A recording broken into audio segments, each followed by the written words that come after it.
em rede pelo NDR no YouTube, tá? Então, antes de mais nada, é um prazer recebê-los. Nós iremos fazer um ao vivo, tá? O pessoal fala muito live, eu acho mais interessante falar o ao vivo, literalmente, usando o português. Nós iremos falar o impacto da pandemia do Covid-19 no desenvolvimento regional e agronegócio. São noções preliminares que nós iremos abordar. Na próxima terça, dia 9, nós teremos um outro ao vivo, com a mesma temática, só de abrangência nacional, e haverá uma mudança de apresentadores, né, de palestrantes.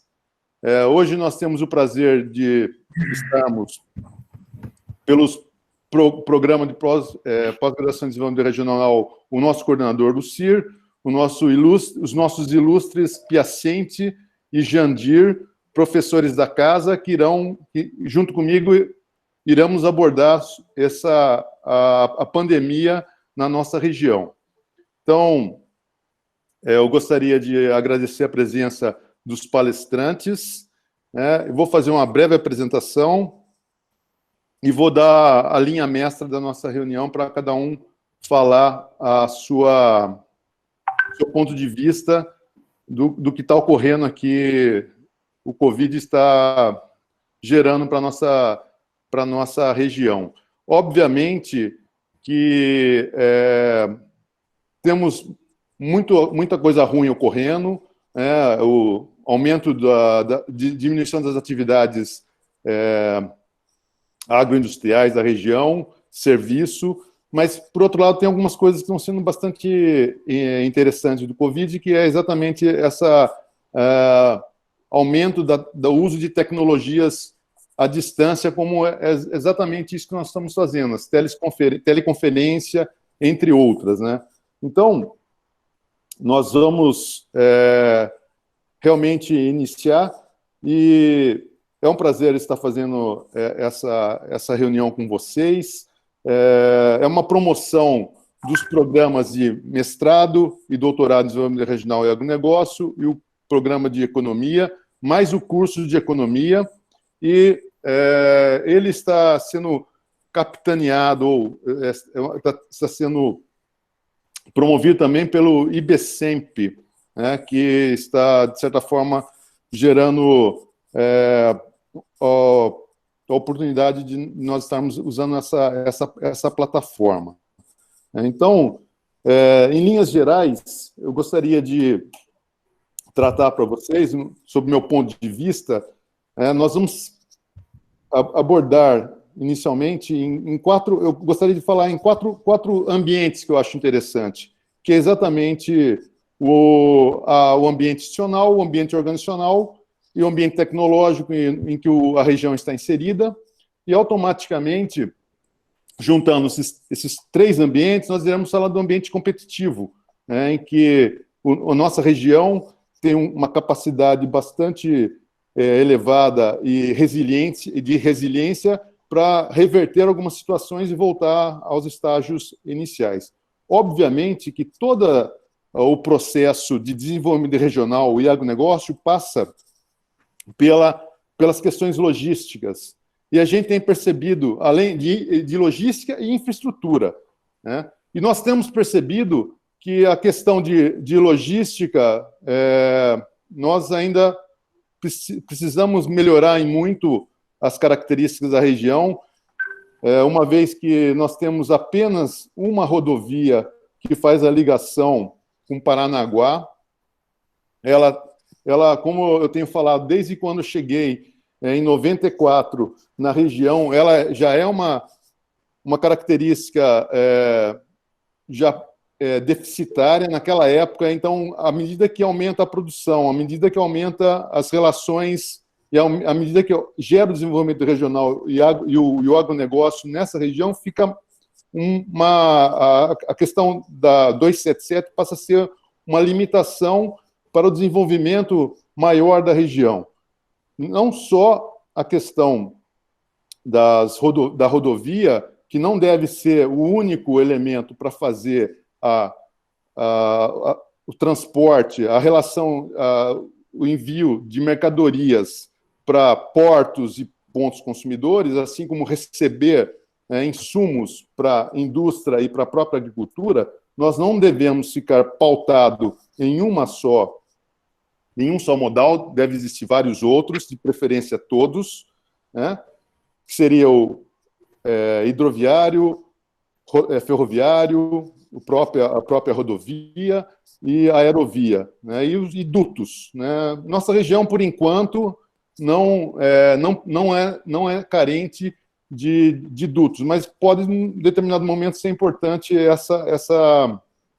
essa modalidade de transporte.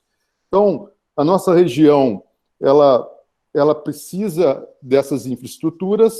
Obviamente que nós percebemos que, com a pandemia,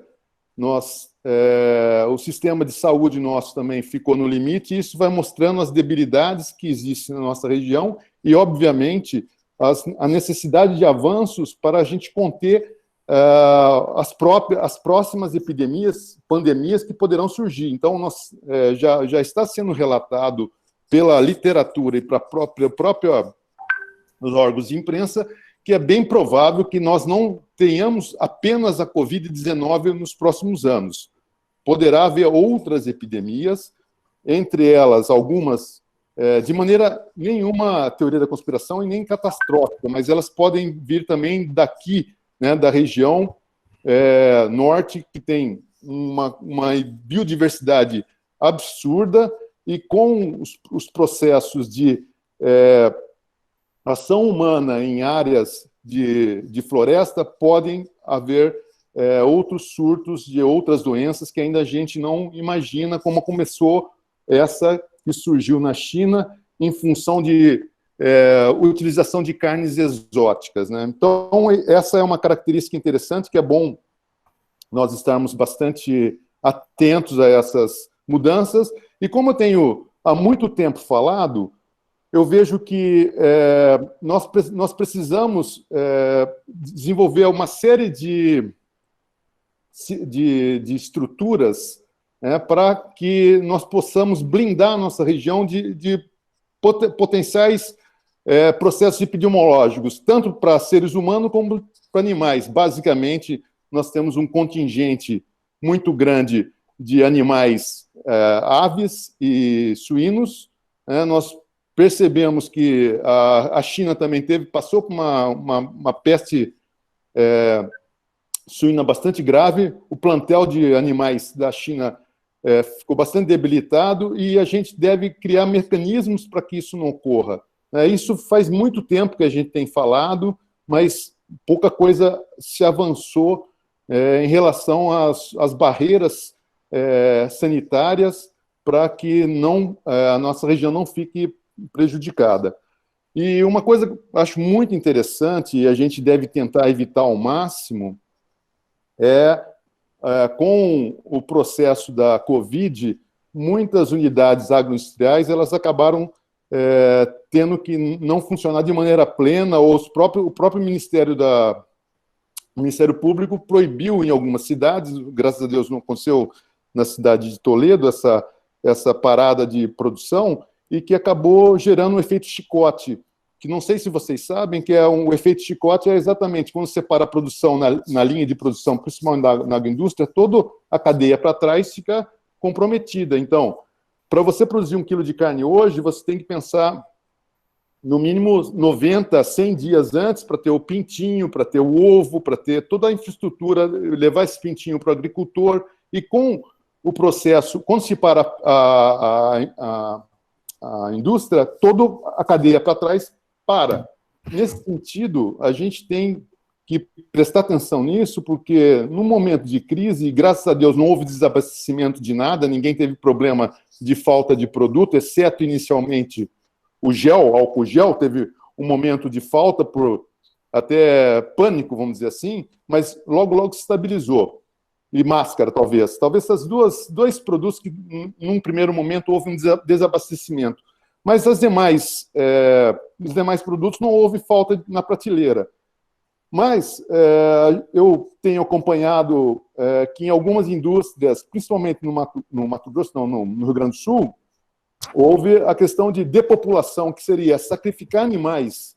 Né? E numa situação de crise, isso não é concebível para a nossa atual situação. Então, nós devemos ter cuidado bastante dobrado com essas situações para que não ocorra esses problemas e penso que nós devemos ter perspectivas futuras para coibir ou tentar mitigar essas relações. E eu vou falar uma palavra nova, que é uma palavra muito na moda, mas ela é muito importante, que é a questão do compliance. Né? Vou ser mais genérico, compliance social. O que seria? Nós devemos seguir as regras do jogo estabelecidas de maneira plena. Não só o compliance corporativo quer fazer, seguir a regra dentro dos princípios, né? Mas seguir todas as normas existentes para a gente poder ter mais confiança entre os agentes econômicos.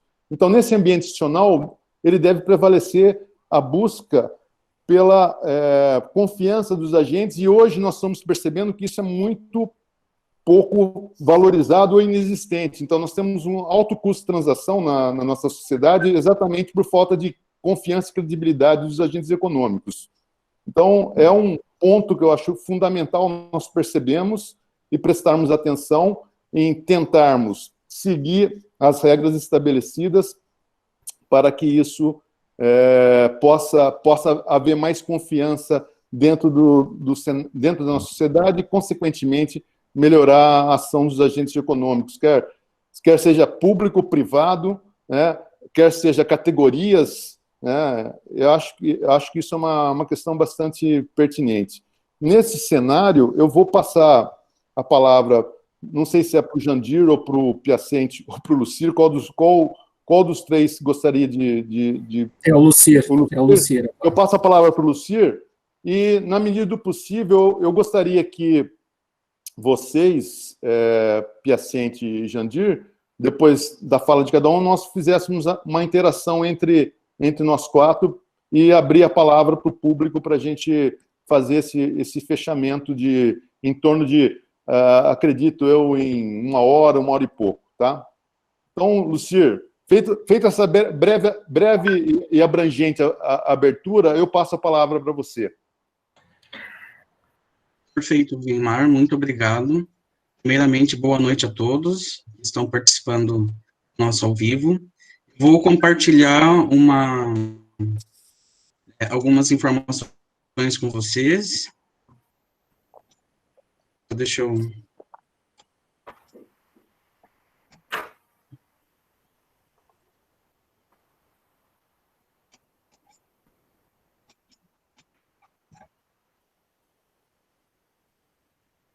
Carregando aqui.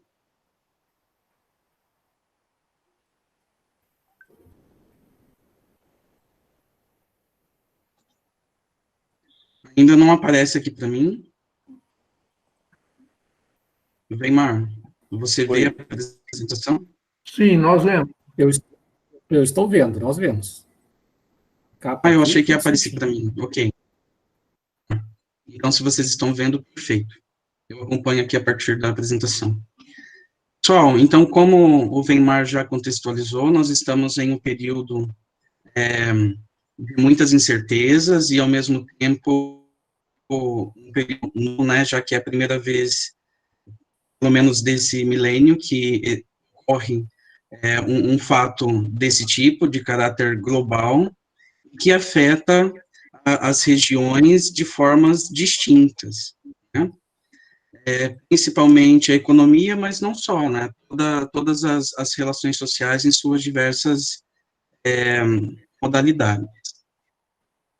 Então, já que a ideia era nós passarmos alguns dados e discutirmos sobre o impacto da pandemia COVID, desenvolvimento regional e agronegócio, especificamente no oeste do Paraná, né, mas não vai ser só sobre o oeste.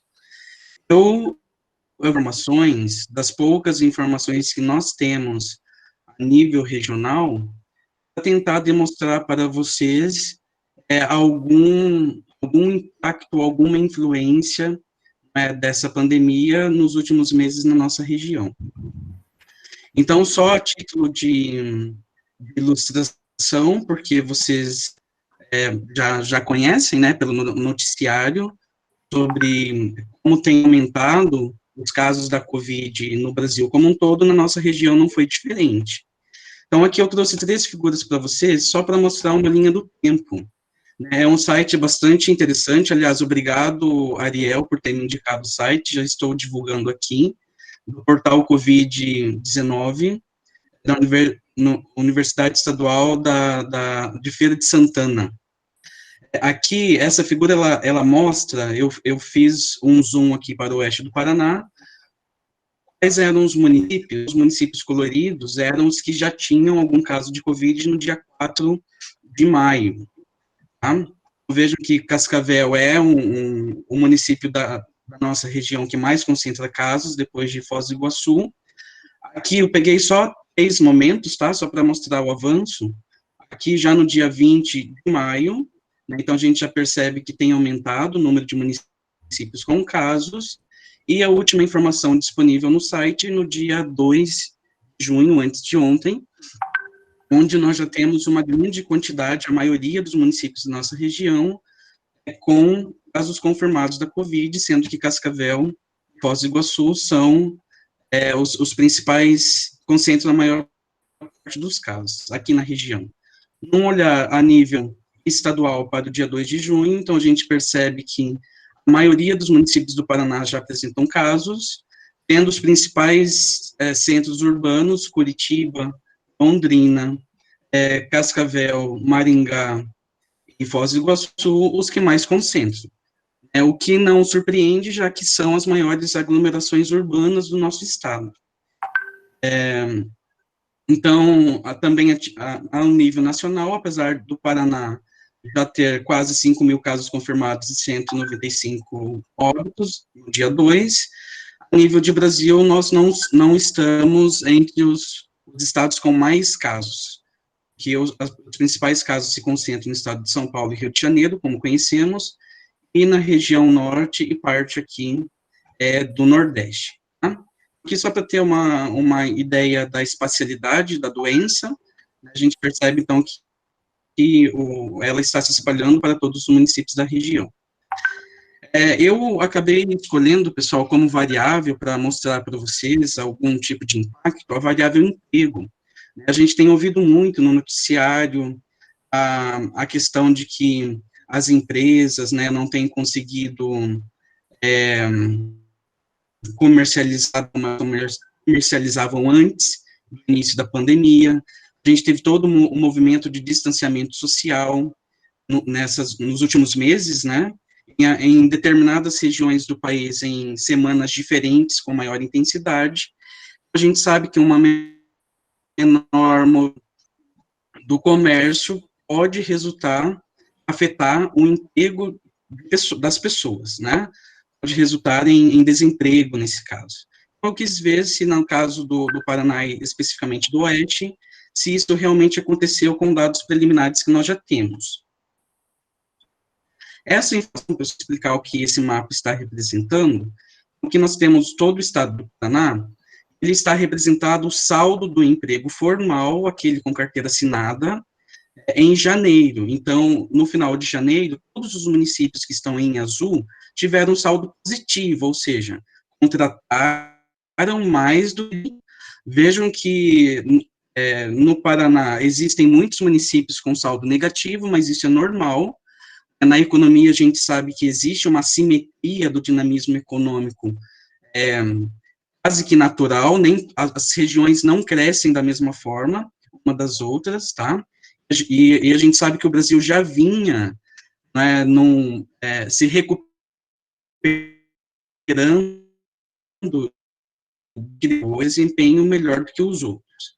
O interessante é que quando a gente muda de janeiro para fevereiro, a gente percebe um aumento dos dados positivos, ou seja, as economias estavam se recuperando, né, e se dinamizando e contratando mais. Com isso, gerava um saldo positivo do emprego na maior parte do estado do Paraná.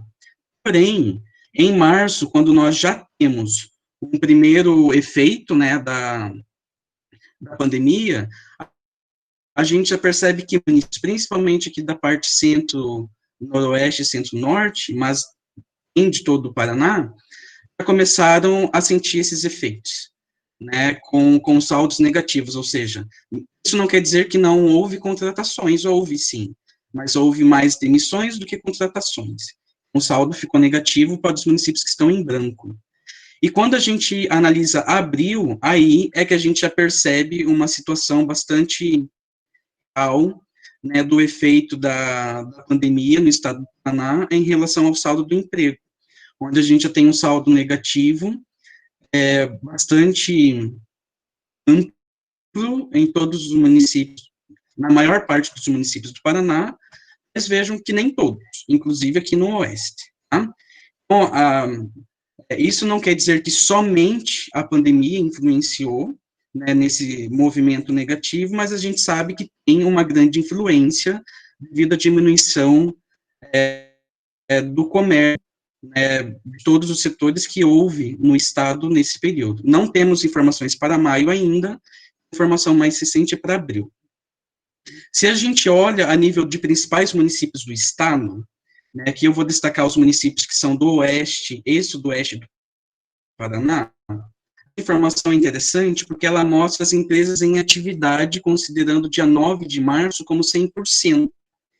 Percebam que no dia 22 de maio, que é a última data disponível, informações essas da Receita Federal do Estado do Paraná, mais de 90% das empresas continuavam em operação. Não quer dizer que o movimento de vendas delas foi igual. Aqui é só no sentido que elas estavam ainda em operação, ou seja, isso já mostra que muitas empresas não ou fecharam as portas, ou estão temporariamente fechadas e não estão comercializando, tá? Não quer dizer que fecharam as portas, elas não estão comercializando. Mas a gente já percebe que houve momentos mais ruins, pegando aqui no caso de Toledo, entre 23 a 27 de março, só 57% das empresas estavam em operação e hoje já estão 94%. Né? Hoje, que eu digo, no dia 22 de maio. No Paraná, desses municípios que aqui estão, Curitiba e Londrina são os que enfrentam uma pior situação na casa dos 80% das empresas, tá? Então, a gente pode prever que, como são as maiores aglomerações do estado, né, Curitiba e Londrina, elas têm sentido mais por serem mais urbanizadas, né, as atividades urbanas serem muito importantes para suas economias. A nível setorial, para o Paraná, a gente não tem essa informação a nível de município. A gente percebe, então, somente os saldos de abril, que a gente já viu antes, foi o pior mês da análise. Todos os setores tiveram saldo de emprego negativo, com exceção da agropecuária, que apresentou um saldo positivo. Tá? Dos setores, do total de menos 55 mil empregos com carteira assinada, aliás, o saldo, a maior parte ou estava no setor de comércio, reparação de veículos automotores e motocicletas, ou no setor da indústria da transformação. Esses foram os dois setores que mais sentiram impacto no Paraná. Não quer dizer que foram os mesmos setores na nossa região, mas a gente não tem informação a nível de município para poder a realidade é próxima ao do Paraná, no caso do Oeste. Então, a nível de municípios, a gente já viu antes, né, naquela tabela, mas foi Curitiba, Londrina, Maringá, aparece aqui como os que mais perderam em abril, Foz do Iguaçu, Cascavel e Pato Branco no sudoeste. Já vocês vão entender o porquê do sudoeste. Continuando, tem uma informação muito interessante que a Receita Estadual fornece, que é em relação ao índice de movimentação econômica. É parecido com aquela informação que eu falei antes para vocês. Para setores selecionados, não é, para pesquisa da Secretaria, em relação à emissão de notas fiscais. Por quê? Se a empresa comercializou, ela é obrigada a registrar isso no sistema, vai emitir uma nota fiscal. Se ela não teve nenhum tipo de movimento, ela não vai registrar, então presume-se que ela estava com, então, a sua comercialização comprometida. Quando a gente olha a nível de Paraná, aqui estão, eu tenho que falar disso aqui primeiro para vocês.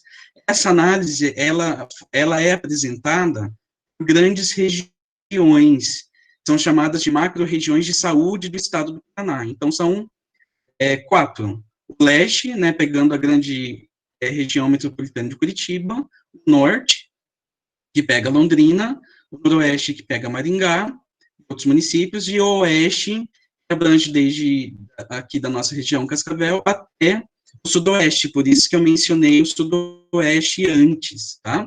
Então, quando a gente analisa essas regiões, a gente percebe que a movimentação do dia 7 de março até o dia 24 de maio, ela teve uma grande queda aqui, durante o mês de março e nas primeiras semanas de abril, e está com uma tendência de crescimento, aliás, de melhoria da movimentação econômica, com exceção do oeste, que na última data teve o pior desempenho dessas macro-regiões. Tá? Olhando para os grandes setores do Paraná, para comércio, alimentação e indústria, que são 2 setores, que foram os 2 setores selecionados, para o Paraná, a indústria teve um impacto maior, relacionado em comparação com comércio e alimentação, mas os 2 sentiram, né, e a indústria se recupera aqui no final, e o comércio e alimentação meio que se estabiliza. Tá? E quando a gente analisa no oeste, a gente percebe o contrário, aliás, um movimento um pouco diferente. Os 2 setores sentiram menos do que quando a gente analisa o Paraná como um todo. A gente percebe que a queda ocorreu, mas foi uma queda menor. E o setor da indústria, em quase todos os momentos, apresentou um desempenho melhor do que o do comércio, de certa forma refletindo o nosso setor agroindustrial, que sentiu menos esse impacto do Covid. Comparando as grandes regiões, só trouxe aqui um resumo delas para mostrar que o setor, então, da indústria, no dia 24 de maio, a gente tinha cerca de 86,2% do movimento econômico industrial comparado com o do início de março, para comércio e alimentação, 74%. Como eu falei para vocês antes, as regiões sentem de forma diferente. Que o norte tem um movimento econômico superior ao que tinha no início de março. Então, algumas sentem mais do que outras. Um pouquinho, que já está quase chegando no meu tempo. Especificamente no oeste do Paraná, pessoal, aqui eu estou repetindo a informação, mas desagregando ela para a região. O que é essa informação? O saldo do emprego, só que aqui está em variação percentual, tá? Eu esqueci de colocar aqui na legenda. Do emprego formal nos municípios do oeste do Paraná. Todos os que estão em azul são municípios que apresentaram um saldo positivo, contrataram mais e demitiram. E em relação ao saldo do mês anterior, esse número que está sendo apresentado para vocês. Então, em janeiro, a maior parte dos municípios apresentou um saldo positivo.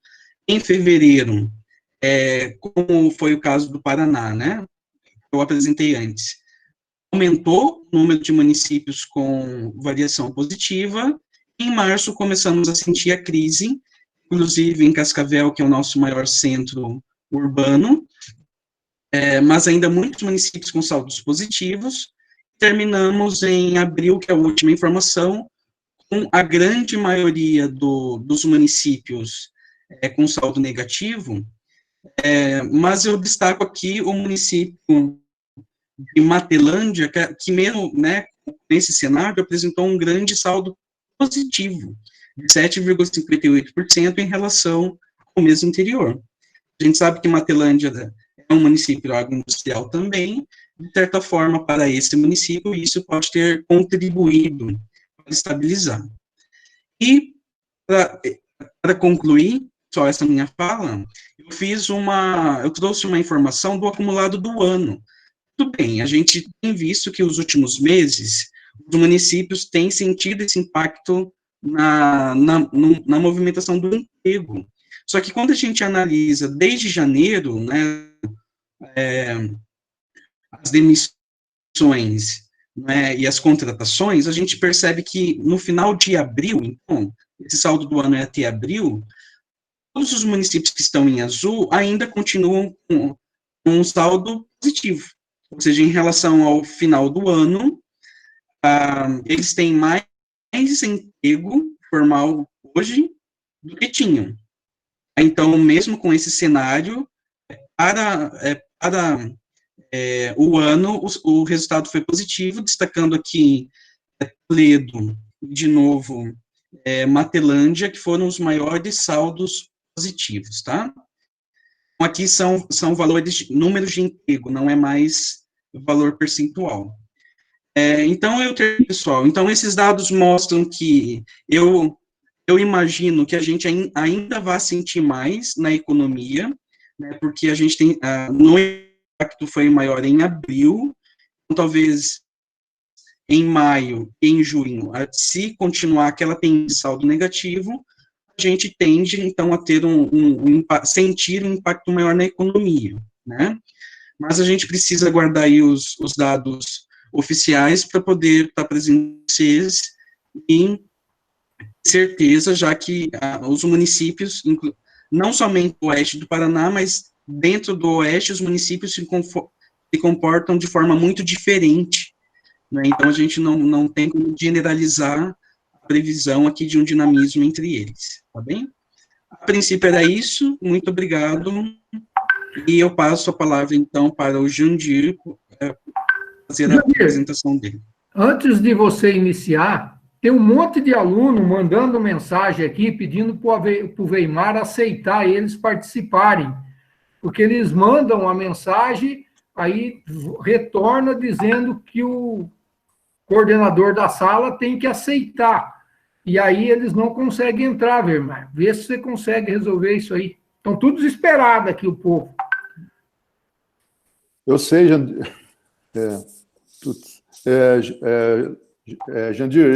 Jandir, Lucir e Piacente. Eu estou tentando desesperadamente, mas eu não recebo. Até agora eu recebia, estava abrindo todo mundo, mas todos, a Crislane falou, o Cristiano, todos os professores estão falando, mas eu não estou conseguindo receber essa informação. Eu, inclusive, saí, entrei e realmente não estou recebendo autorização numa conta que eu tenho no Firefox. Eu vou tentar, enquanto isso, mas eu não estou conseguindo dar conta dessa nova tecnologia, mas segue que eu vou procurar isso para ver se eu resolvo até o final até daqui a pouco. Senão, infelizmente, vamos ficar com 63 pessoas para... O número aumenta, o pessoal está querendo participar, mas não consegue acessar. Eu não estou conseguindo... Essa sala é para 250 pessoas e eu não estou... Tem 63, eu não sei o que está acontecendo. Vou tentar ver o que está ocorrendo. Tá bom, Weimar. Inclusive, você disse que está acessando do Firefox, né? Tenta acessar do Chrome, cara. Porque o Chrome que é o detentor dos direitos. Chrome, eu já estou no Chrome aqui, ó. Eu estou na figura da live, eu estou no Chrome. Eu vou ver isso, mas eu estou vendo. Muito bem, então. Muito obrigado, Weimar, pelo convite para participar aí da webconferência, né? Uma boa noite para o Lucir, para o Piacente, que eu já havia saudado antes. O Lucir contextualizou com alguns dados bem interessantes, eram alguns dados, inclusive, de emprego que eu tinha trazido, mas foi bem interessante porque no mapa dá para visualizar bem o impacto em termos de emprego da pandemia. A pandemia, pessoal, ela está ocorrendo por fases, né? A primeira fase dela atingiu, em termos econômicos, ela está andando por fases. A primeira fase dela atingiu bastante as cadeias de suprimento, né? Porque ela começou na China, onde está uma boa parcela hoje da dinâmica e da produção mundial. Isso afetou algumas cadeias de suprimento. Nós vimos a situação da indústria automobilística, de alguns setores de eletroeletrônicos, por exemplo, que não estavam recebendo componentes, né? Então, isso afetou logo no início. Nós tivemos o caso aí, por exemplo, dos respiradores que eram importados, uma boa parte ainda é importado, que não estavam sendo entregues no prazo porque a China estava com problemas de atender essa produção, porque a epidemia atingiu as cidades e principalmente as linhas de produção. Como ela começou na China no ano passado, entre outubro e novembro do ano passado, o Brasil aí teve uma janela de 2 semanas para poder se organizar. Claro que nós tivemos aí o problema que vocês acompanham pelas redes sociais, pela mídia, o conflito entre os governos federal, estadual e municipal, sobre a melhor forma de gestão da epidemia, do controle da epidemia.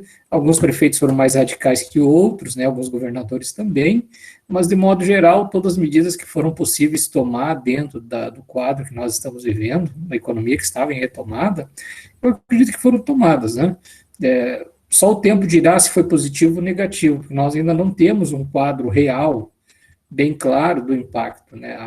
Há muitos casos, por exemplo, de contaminação que ainda estão subnotificados, e por aí vai. Acredito que agora, com os testes rápidos, a gente vai ter uma boa noção de como a epidemia atingiu o povo brasileiro e os reais impactos na economia brasileira. Nós só vamos ter dentro de uma janela de 3 a 6 meses, porque uma boa parte dos dados são defasados, e, além disso, uma parte dos dados que são sistematizados pelo setor público, eles atrasaram porque uma boa parte desses funcionários entraram em quarentena também. Então, vocês vejam que o Brasil foi pego aí numa situação meio complicadinha. Outro fator ligado à economia brasileira é que a economia brasileira estava em recuperação, uma recuperação lenta e gradual. É uma grande aposta que o investimento privado iria fazer a diferença. Se nós olharmos a situação da economia brasileira só pelo aspecto microeconômico, o investimento privado, pouco a pouco, começou, digamos assim, a responder.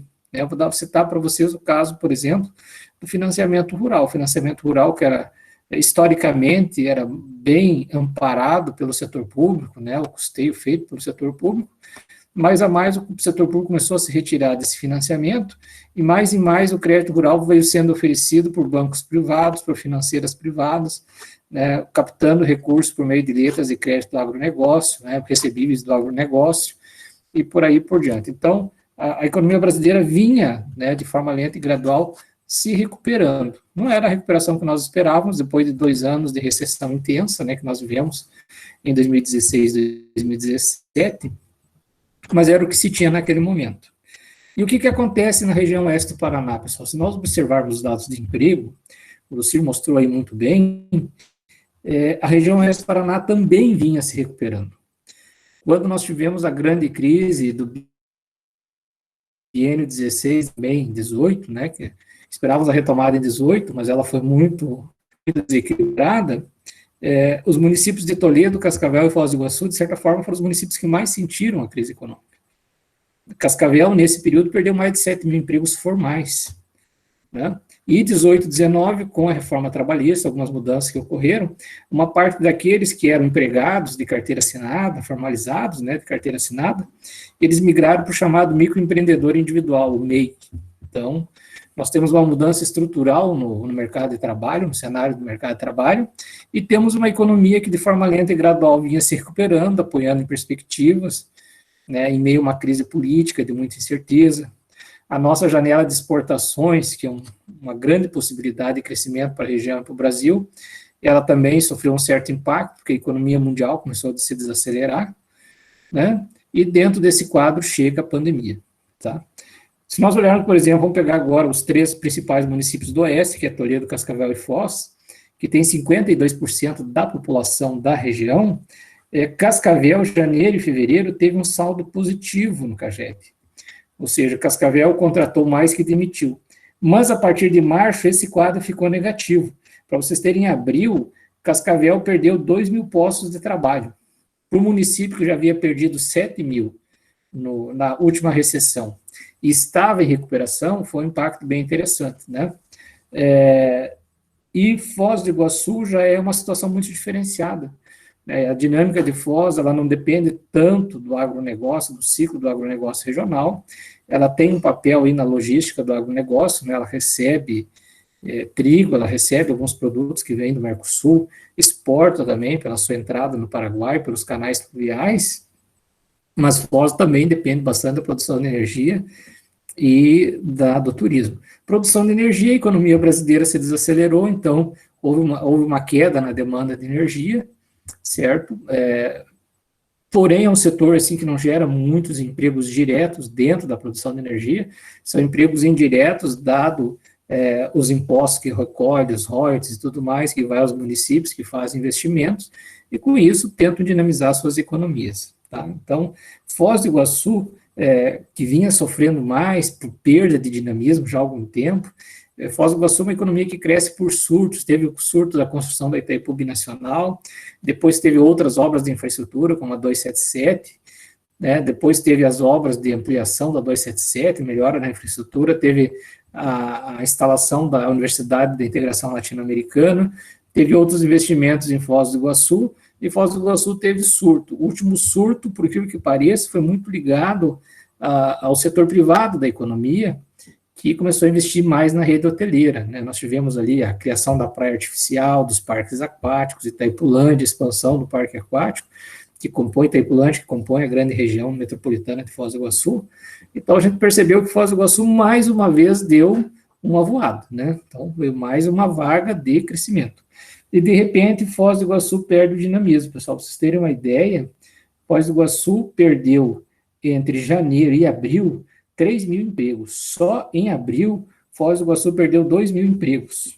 Né? O único mês que Foz do Iguaçu teve assim, um movimento positivo foi no mês de fevereiro, mês de férias, né? O setor turístico movimenta bastante. Cabe lembrar que Foz do Iguaçu tem um problema muito sério de informalidade, né, dentro da nossa região, e também essa figura do microempreendedor individual muito forte.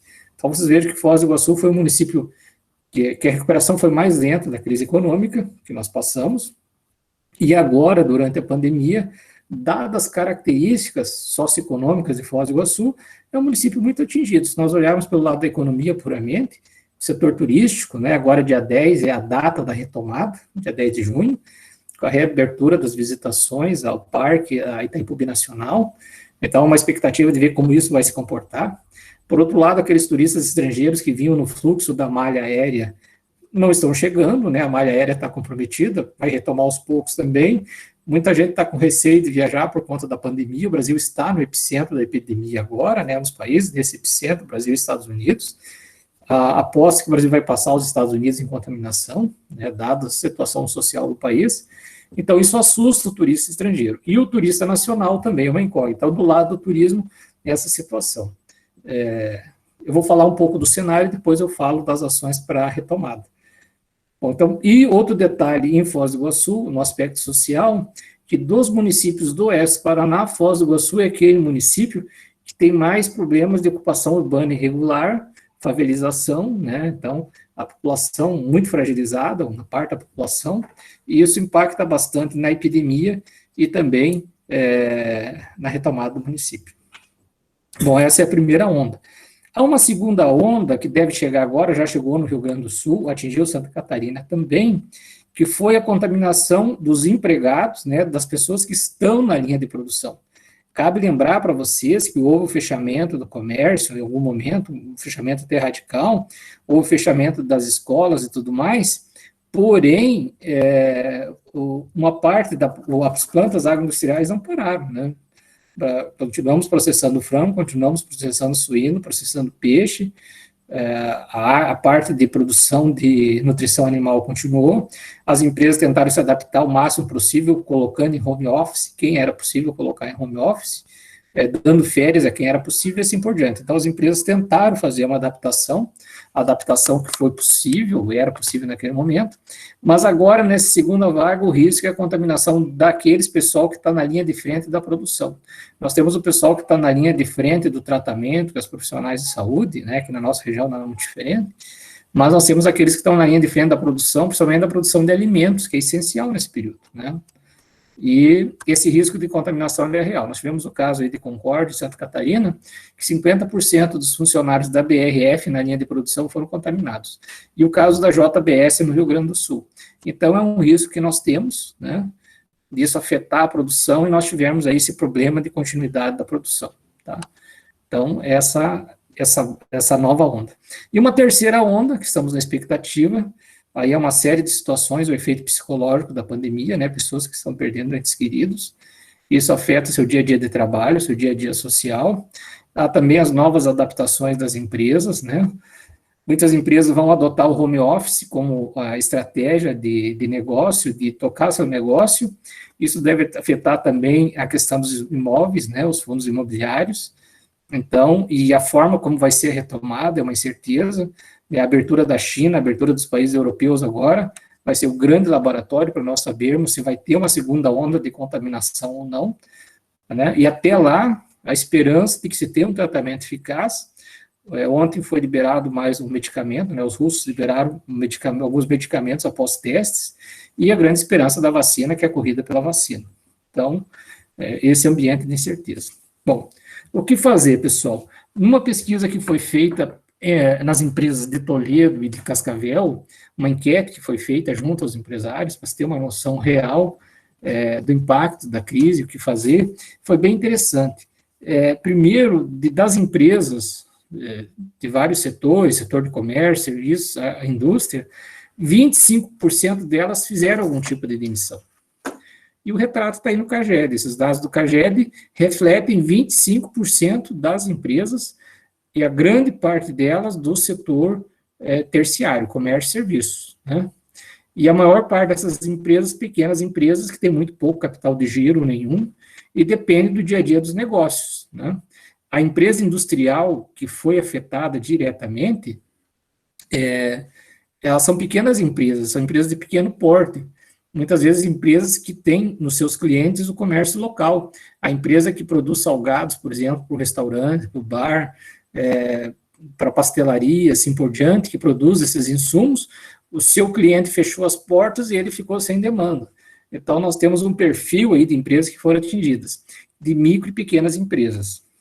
E, pasmem, pessoal, 80% das micro e pequenas empresas que buscaram o auxílio para seus negócios, né, aquele crédito especial liberado pelo Banco Central, não conseguiram dinheiro por falta de garantia ou problemas burocráticos. O que aconteceu com o brasileiro que foi buscar o auxílio emergencial, aconteceu também com as micro e pequenas empresas. E as micro e pequenas empresas no Brasil geram mais de 90% dos postos de trabalho.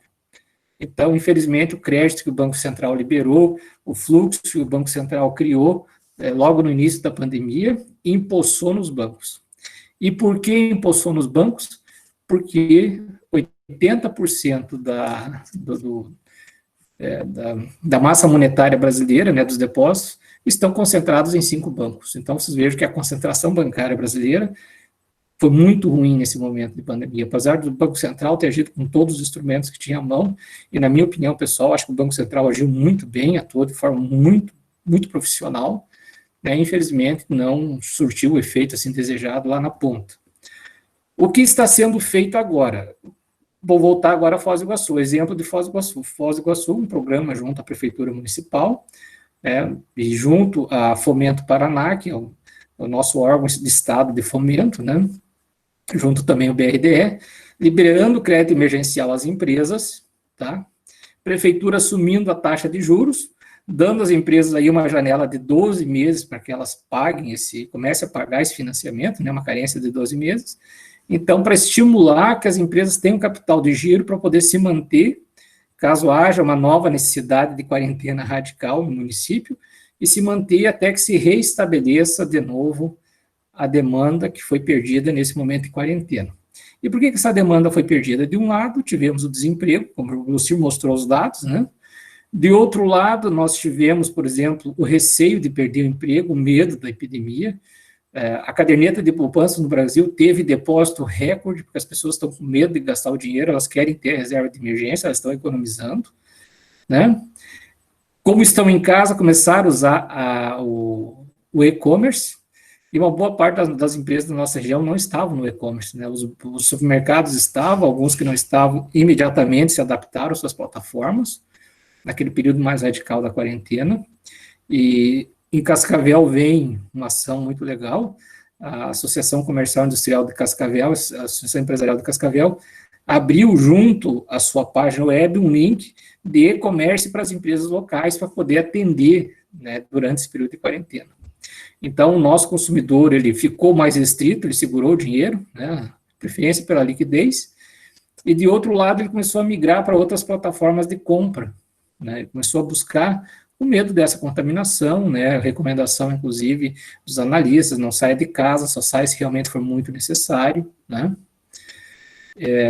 Então, isso afetou as empresas, elas têm que se adaptar a essa situação.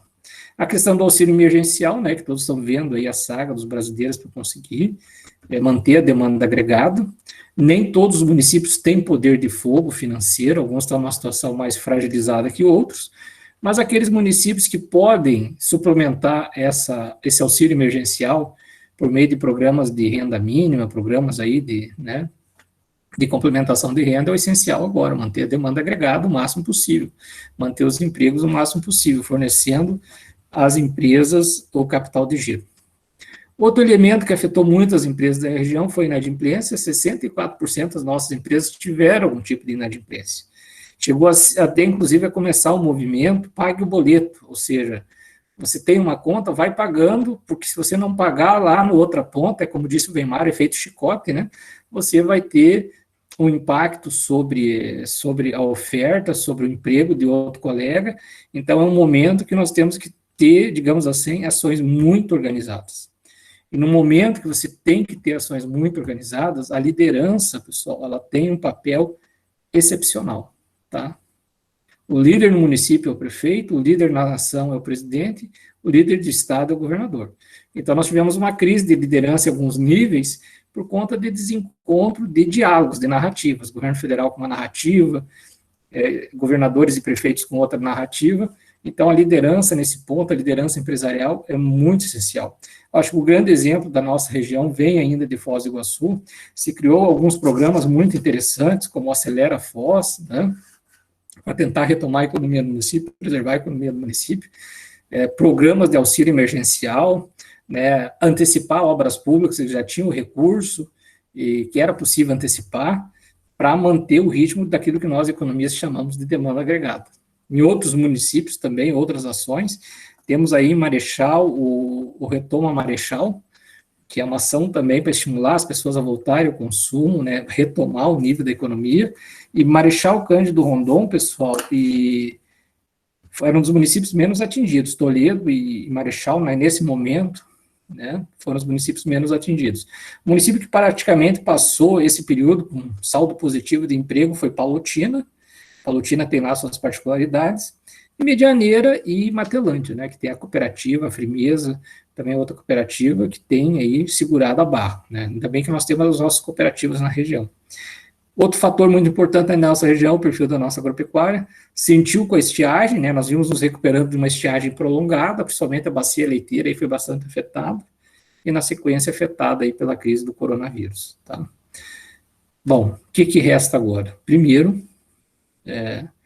se preparar, né, a estrutura sanitária, ganhamos uma janela para se preparar, muitos investimentos, muitas doações. Houve alguns municípios que os empresários, as empresas foram muito solidários, né? Vamos ver o caso ali de Cascavel, por exemplo, que o empresário praticamente montou a estrutura do hospital de campanha de Cascavel. Muitas doações, muitas inovações, muitas empresas se reuniram para tentar inovar. Aqui na nossa região oeste foi desenvolvido um respirador aqui por uma empresa local, né, tem 2 protótipos de respiradores. A produção de EPI, a UniOeste e outras instituições de ensino superior se organizaram para produzir equipamentos de proteção individual, álcool gel e tudo mais, que foi muito importante, nós estamos nos equipando, mas lembrando vocês que é uma epidemia, nós precisamos ganhar tempo, para que aquela população mais fragilizada possa ter uma rede de amparo e de atendimento, né? Nós temos que criar uma rede de amparo e de atendimento a essas pessoas. Agora que a solidariedade e a liderança, na minha opinião, vão fazer a grande diferença do lado social, e boas estratégias de ação mobilizando entre público e privado para garantir a sobrevivência das empresas é que vai manter o emprego.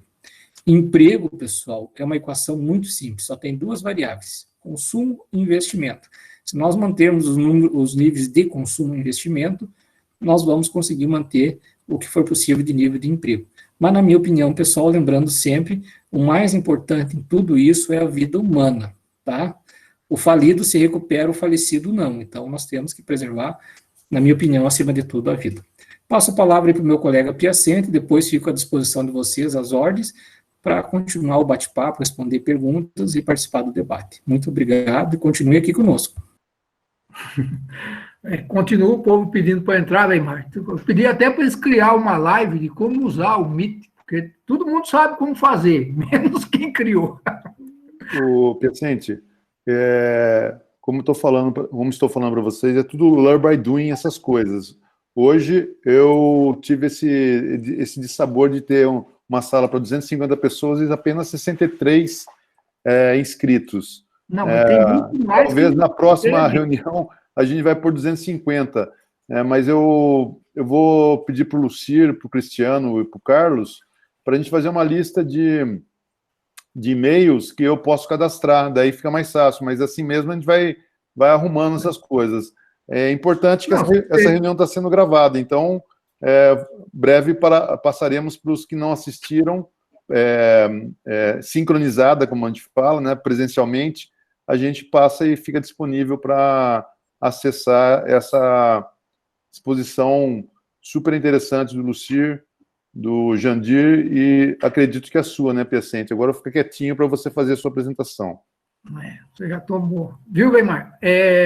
O bom de estar sendo gravado é que a gente pode também, de uma certa forma, né, oportunizar aqueles que não estão conseguindo assistir ao vivo, que eles possam assistir depois, mas alguns até se manifestaram que teriam interesse em fazer perguntas, né? Então, na próxima vez, né, nós vamos tentar, de uma certa forma, corrigir essas, né, arestas que acabam acontecendo em função aí tudo é novidade também, né? Mas o ruim de falar por último, muitas vezes, é que muito daquilo que você poderia falar ou abordar, de uma certa forma, acaba sendo, aos poucos, né, tocado, comentado, analisado por aqueles que lhe antecedeu. Então, boa parte, né, daquilo que o Jandir colocou, daquilo que o Lucir colocou, daquilo que você colocou, são questões, né, da nossa economia regional, da nossa vivência em termos de oeste do Paraná, e como, né, vocês avaliaram e analisaram que essa crise do Covid e as ações, né, que o governo estadual, o governo federal e os governos municipais estão adotando, vão afetar, sobretudo, né, a vida das pessoas e a vida das empresas. Aquilo que o Jandir colocou. O grande, né, desafio é fazer com que as pessoas saiam de todo esse processo com vida.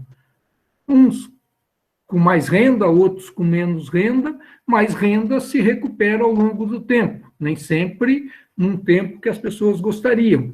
Mas se houver vida, tudo isso é possível. Sem a vida, não teria como recuperar, né, a renda, o emprego.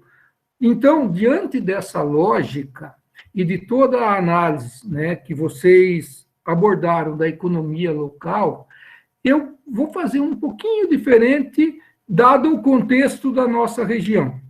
Por ela ser essencialmente voltada para o agronegócio, Foz, o Jandir abordou um pouco que tem, além, né, do contexto local do agronegócio na região, mas, sobretudo, ali eles também vivem do turismo, que é onde, para Foz, é o maior fator hoje negativo, eles estão sofrendo com essa questão. Eu também não acredito que depois do dia 10 vai recuperar a economia de Foz com a vinda de turistas, porque mesmo que reabra os parques, o turista não está vindo de fora para cá, os aeroportos, né, os países estão com as fronteiras, de uma certa forma, entre aspas, regulando a entrada de pessoas de uma série de países. Então, dificilmente Foz terá, né, essa recuperação do turismo num curto espaço de tempo. Então, diante da lógica que nós, aqui na região oeste, vivemos, né, que é da economia do agronegócio, e para que a nossa economia do agronegócio não vá só bem em função daquilo que é a produção, a produtividade, a alta escala de produção que nós temos, o Jandir abordou, né, determinadas questões do agronegócio, onde ele colocou até a questão, né, da crise hídrica que houve num determinado período, que acaba, de uma certa forma, prejudicando a atividade, né, produtiva da região, mas, por outro lado, nós tivemos os preços, né, dessas commodities no mercado internacional elevando-se assustadoramente, e isso faz com que essa renda possa ser apropriada por essa região. Então, diante desse contexto, a minha análise, a minha fala aqui, ela vai ser muito mais no sentido macro do que local. Por quê? Porque eu quero pegar a questão da macro para enfocar a questão local. E aí a grande pergunta, né, que a gente tem, os economistas, é quais cenários, né, de recuperação econômica em termos mundial, em termos de Brasil, nós podemos esperar após a questão da pandemia, né? Então, muito foi se dito, muito foi se falado, mas a grande, né, pergunta é essa: que tipos de cenário? O próprio Jandir colocou, não é uma questão fácil estabelecer parâmetros nisso, porque cada setor, ou cada segmento, ou cada corrente, né, de pensamento econômico ou conceitual, vai ter uma forma diferente disso. E o próprio Fundo Monetário Internacional, se vocês acompanharam, ele está tratando, né, esse processo agora de toda essa crise do Covid, onde ele, de uma certa forma, está batizando, né, esse momento de recessão que os países estão vivendo como o chamado grande confinamento. Sim, em 1929, nós tivemos lá aquilo que foi quase que o consenso mundial, né, da maior crise econômica, da Grande Depressão. Hoje nós temos uma outra, quase também grande depressão, que é a chamada o grande confinamento, né? E a grande pergunta que se faz, e aí entra a questão da nossa economia local, é qual é a forma que essa crise internacional, e, né, de certa forma também nacional, ela terá. Então, não sei se o pessoal conseguiu acompanhar ou ver as últimas discussões que se teve em relação a esse formato da crise, é aquilo que grande parte dos economistas procuraram, né, de uma certa forma, recorrer ao alfabeto para tentar, de uma certa forma, descrever como que poderá ser a recuperação da economia em termos mundial. Então, você tem uma corrente lá que fala que essa recuperação ela se dará na forma de um V, né, uma descida rápida e uma subida. Outros dizem que será um U, processo, e a outros um W. E agora já surgiu até uma quarta, né, um quarto segmento falando que essa letra não seria nenhuma das três, seria um L, ou seja, há uma queda brusca e praticamente a economia não volta a subir, ela permanece numa horizontal, ou seja, num ritmo de crescimento muito pequeno, que ela não consegue dar o salto subsequente. Então, qual dessas correntes, ou qual dessas visões vai acertar em termos mundiais, qual será o formato dessa nossa crise, né? Então, tudo isso está associado ao conceito, né, que a gente pode caracterizar de depressão. Quando se analisa a questão da depressão, o que os economistas procuram visualizar? Como que se dá a taxa de crescimento do PIB, do Produto Interno Bruto, ao longo do tempo. E isso é feito, né, academicamente, de uma forma ou de outra, são duas formas básicas que o pessoal acaba usando, mas, sobretudo, em todas elas, nas duas, né, acaba tendo a mesma finalidade. Um conceito, né, é usado nos Estados Unidos, onde eles procuram caracterizar, né, essa recessão como uma queda significativa da atividade econômica ao longo de alguns meses. E, de uma certa forma, que essa queda significativa da atividade econômica, ela também vai criar reflexos no PIB real, no salário, nos empregos, na produção industrial, no volume do comércio, e isso é feito de uma maneira analisado ao longo de alguns meses. No Brasil, e na grande maioria, né, dos países mundiais, existe uma outra predominância de analisar essa questão da recessão, que é aquele em que se avalia, né, a queda do produto interno bruto quando ele ocorre com dois trimestres consecutivos ou mais do produto interno bruto. Então, essas duas correntes acabam, de uma certa forma, tendo a mesma lógica, né? Avaliando a queda do produto interno bruto e o quanto que ele está impactando nos demais setores. O próprio Jandir já colocou isso no início da fala. Grande parte, né, das empresas tiveram na sua cadeia de suprimento essa cadeia afetada, principalmente na China. Então, isso faz com que muitos países passam a ter, a partir dessa cadeia de suprimento afetada, a sua dificuldade também em gerar ganho de escala, de produtividade e manter essa economia funcionando a partir disso. Então, tudo isso agora, né, o que se busca, de uma certa forma, é verificar, né, qual é de tudo isso. Eu acho que uma grande certeza se tem, né? Certeza, mas destacar, sobretudo, a grande incerteza que essa crise gerará. Por quê? Porque tudo se fala, cada um tem uma forma, tem um contexto, mas a grande verdade é que todo mundo está tateando e não consegue ainda ter uma real clareza daquilo que essa crise poderá gerar em termos mundiais. E aí, né, cada país, cada estado, cada região, dentro do seu contexto, como essa crise irá afetar internamente o complexo, né, econômico daquela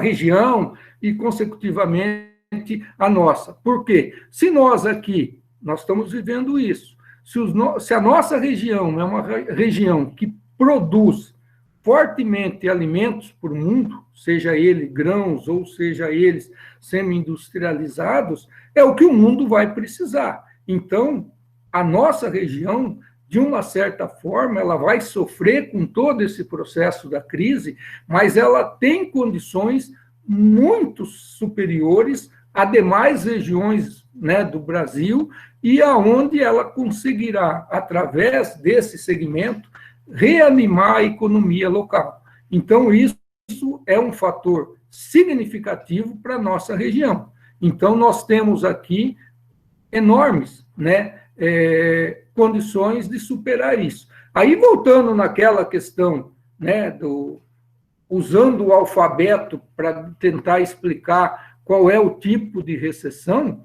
né, se você tem lá a letra V, quer dizer, uma queda acentuada, mas que bate no fundo e rapidamente volta, esse seria o ideal de toda a recessão, né, que os países gostariam. Ninguém gosta de ter recessão, vamos deixar isso claro, mas se houvesse, seria a ideal do ponto de vista, porque a recuperação, ela é rápida, ela é ligeira, né, e isso faria com que a economia, em termos mundial e a economia nacional e regional, pudesse sair rapidamente desse contexto.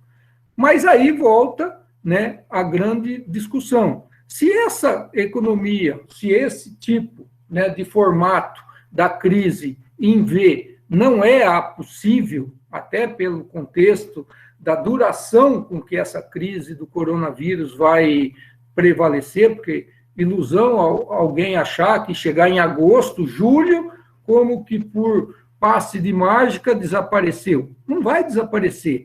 Então, estudos, né, científicos, médicos, mostram que esse tipo de pandemia, ela permanecerá na economia mundial por 5, 10 ou até mais anos. Vai sendo reduzida ao longo do tempo, mas, efetivamente, ela não vai acabar de imediato. Então, com certeza, aí por isso que, voltar àquela questão do L, voltou-se a discussão né, de algumas correntes de economistas acreditarem que essa recessão mundial, por consequente da grande maioria dos países, ela não será nem o V, nem o W, nem o U, ela vai ser o L. Por quê? Porque vai cair de uma forma acentuada a produção industrial, a produção de serviços desses países, e com uma grande certeza de que dificilmente eles conseguirão recuperar isso ao longo dos próximos meses, anos, ou seja, muitos falam, esse ano que vem já tem uma previsão otimista. A grande maioria não está vendo isso. Então, algumas regiões poderão ter essa previsão otimista. Eu falo que a nossa, eu acredito que tenha essa previsão otimista, dado ao contexto do tipo de produção que é o grande carro-chefe da nossa região.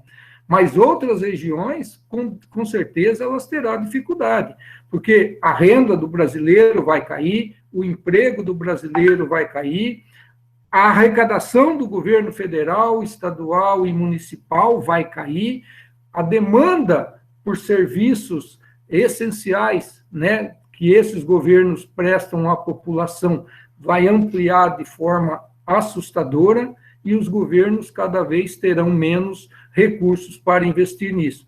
Então, isso vai criando uma série de outros desdobramentos que acabam, de uma certa forma, atrapalhando, né, a retomada do crescimento econômico, acaba gerando uma série de distorções, e isso acaba, por muitas vezes, né, não permitindo que a economia se recupere de forma tão rápida.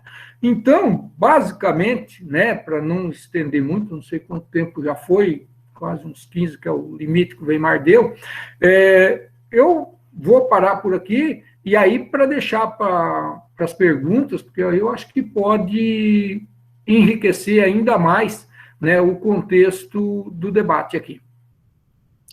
Legal, Piacente, muito obrigado. E acho que a gente poderia começar a fazer essa abordagem, mas eu só gostaria de fazer uma pequena finalização, como eu acabei falando, né? Nós estamos vivendo, como eu iniciei a nossa discussão, eu estava falando, nós temos 4 ambientes, o institucional, que é conjunto de normas e leis, né? Eu falei de a gente tentar organizar a nossa sociedade seguindo as regras do jogo.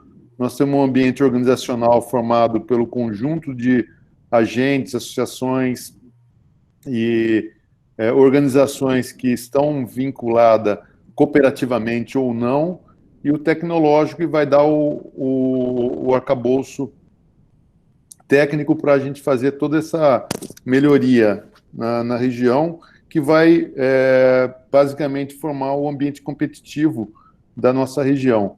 Então, esses 4 ambientes vão ser fundamental para cada um de vocês, né, cada abordagem de vocês, ajudar a, de forma mais rápida, reverter essa situação, como o Piacente falou, de L, de W, né, desse momento de recessão e ascensão da economia.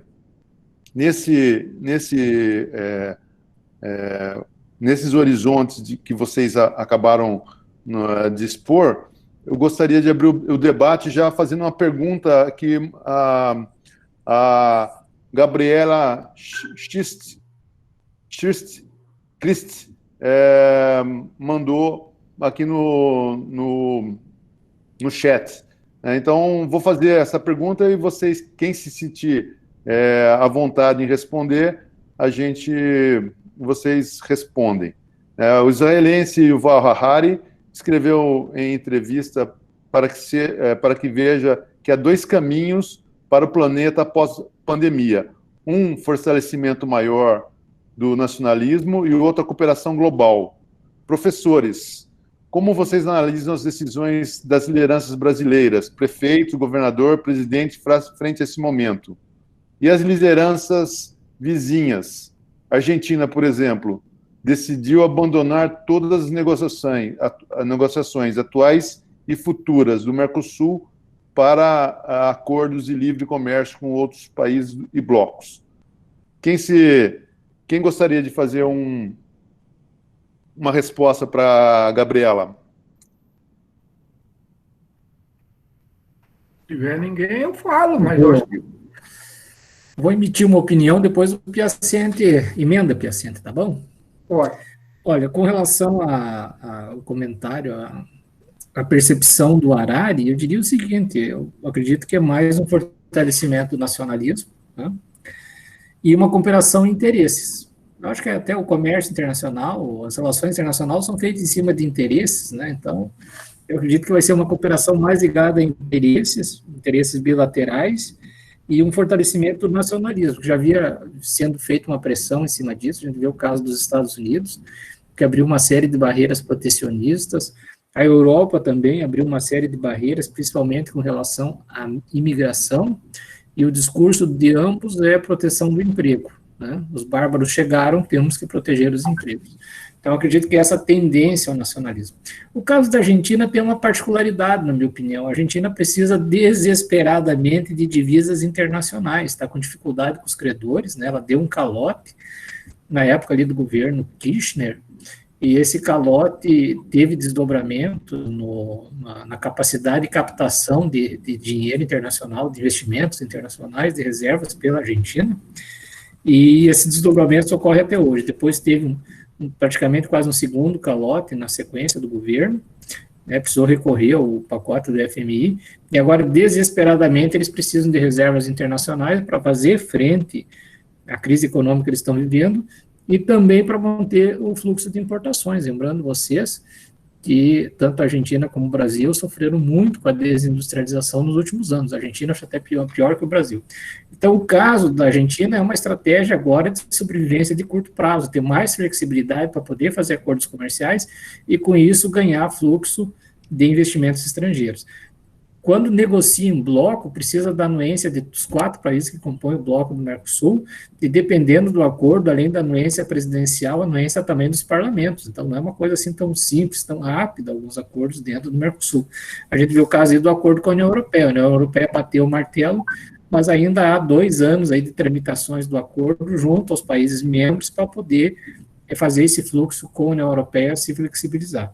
Então, no caso da Argentina, eu vejo uma situação muito particular, de uma crise cambial que eles estão vivendo, né, continuam vivendo, e isso tem feito eles a fazer qualquer tipo de acordo internacional para tentar melhorar aí a situação financeira. Piacente. Bom, eu acho que era isso mesmo, eu acho que o Jandir colocou com sabedoria a questão, né, do nacionalismo e, sobretudo, eu vejo a questão da cooperação global, principalmente daqueles países que querem, né, ou vêm, de uma certa forma, tentar, a partir do avanço que a China vinha tendo, tentar reduzir esse avanço ou essa não tão dependência, né, do mercado chinês. Embora eu vejo isso com uma certa dificuldade, né, de ser concretizado, até pelo volume, né, com que a China, no mercado internacional, entra comprando. Se alguém andou acompanhando a evolução das vendas de soja para a China, você vê que aquilo que eles consomem é mais do que tudo que o Brasil, os Estados Unidos juntos produzem. Quer dizer, é coisa absurda, é assustadora, e eles têm, né, recursos para entrar no mercado e comprar. Então, os países vão tentar internamente se reorganizar, mas de uma certa forma, alguns com alguns interesses próximos, tentar barrar esse crescimento chinês. Basicamente é isso. Eu acho que o resto vai ser a continuidade do que vinha antes. Então, vou fazer mais uma pergunta, que foi a Aline Patrícia Reis.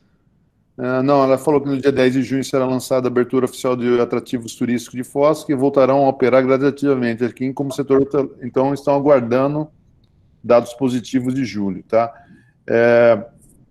Pessoal, quem quiser se manifestar por áudio, por favor, abra o seu microfone e faça uma pergunta que a gente pode responder e dar prosseguimento, ou caso não tenha mais perguntas, a gente encerra esse... Tem uma pergunta do Márcio aí no chat. Eu não vi. Veja aí, por favor. Do Silvio Arendt, né? Weimar. Oi. Tem o Rippel. Fala, Rippel. Eu tenho uma pergunta para os caros colegas. É o seguinte, meus caros. Desse cenário todo, usando como exemplo que o mundo já viveu na gripe espanhola no século passado, houve uma necessidade muito grande de intervenção do Estado no processo de crescimento. Daí que, como diz o Jandir, os preceitos keynesianos se prevalecem, se fortalecem e são fundamentais nesse processo de recuperação. Não por acaso, a crise de 29 vem no final exatamente da pandemia da gripe espanhola no século passado. A gripe espanhola começa em 17 e vai até praticamente 27. Foram 50 milhões de mortes, congelamento de economia, etc.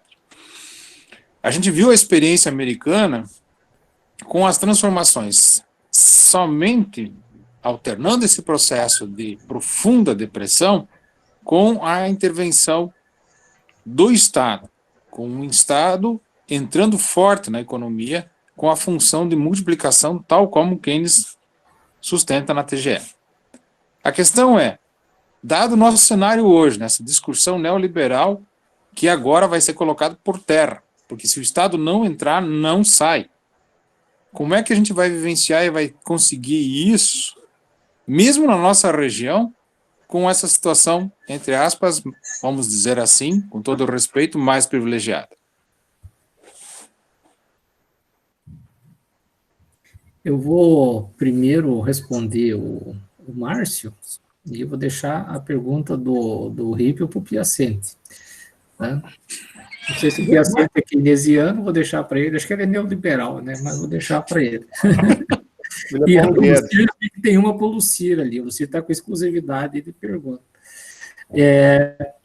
O Márcio pergunta sobre a questão da resiliência do Paraná, né, em relação à crise econômica, em relação à pandemia. A relação à pandemia, eu acredito que teve fator de gestão, né, da crise, podemos até...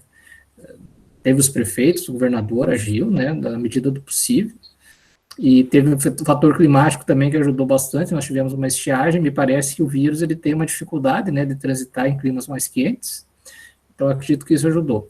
E no caso da economia paranaense, a economia paranaense é um agronegócio, o setor de alimentos ele tem uma elasticidade mais estável, né, em relação à demanda internacional, à demanda interna, as pessoas precisam comer, e o Paraná é um grande fornecedor de alimentos, ele tem cooperativas agroindustriais, é capital nosso, é capital interno, né, que capitaneiam na maior parte das regiões o agronegócio, então essa produção foi muito pouco afetada, tanto na crise de 16 e 17 quanto agora. E um outro detalhe do Paraná que pouca gente percebe, na minha opinião, que é a capilaridade das receitas do Estado no interior do Estado. Né? Eu vou dar um exemplo aqui na região. Aqui na região nós temos quatro instituições federais de ensino superior, tá? E temos uma universidade estadual. Essa universidade estadual tem uma média mensal de desembolso de 50 milhões de reais em 5 municípios. Então, vocês vejam o quanto que há um retorno de receita do Estado que se pulveriza nos municípios da região. E as universidades federais não é muito diferente. Temos também, por exemplo, a presença das Forças Armadas aqui na região, uma região da fronteira. Então, nós temos uma entrada bem significativa de recursos públicos por conta dessa presença do Estado sob a forma aí de serviços, né, da estrutura do Estado. Em outras regiões do Paraná também nós temos a presença do Estado nas universidades estaduais, são 7, então uma redistribuição de 10% do orçamento do Estado sobre a forma de salários, investimentos e tudo mais, só a partir das universidades estaduais. Sem contar, é claro, como eu falei, a estrutura produtiva do Paraná, o agronegócio, produtor de alimentos, né, há uma demanda estável. O Paraná tem regiões bem diversificadas, o perfil do agronegócio numa região, por vezes, se diferencia de outra. Temos 4 estações climáticas bem definidas, que nos permitem ir em torno de 3 safras anuais, em média. Então, isso tem ajudado bastante o Estado. E é um Estado que tem capitaneado muitos investimentos privados, né, nós percebemos aí ao longo dos últimos anos, e também é um grande corredor para aquela safra que vem da região centro-oeste, que vem do parceiro do Mercosul e do Paraguai, né. Então, acho que essa condição logística do Paraná e da sua estrutura produtiva que, de fato, ajudou, nosso agronegócio ajudou. Mas eu sempre falo o seguinte, Agora, numa visão de longo prazo, nós não podemos ficar na agronegócio dependência, vai ser sempre importante, mas nós temos que ser capazes de fazer a transição para uma estrutura produtiva de maior conteúdo tecnológico. Agora, viu, Rico, você falou em Keynes, né? Está na moda dizer a palavra complexidade. Nós sempre dizemos maior conteúdo tecnológico, agora tem que usar complexidade. Então, uma estrutura produtiva de maior complexidade para fazer essa transição. E o Estado tem um papel nisso, né? Tanto na retomada, na preservação agora da economia, tem um papel, concordo com o Rico. Passar a palavra para o Piacente, que ele está louco para falar aí, né, Piacente? Está se coçando ali, então.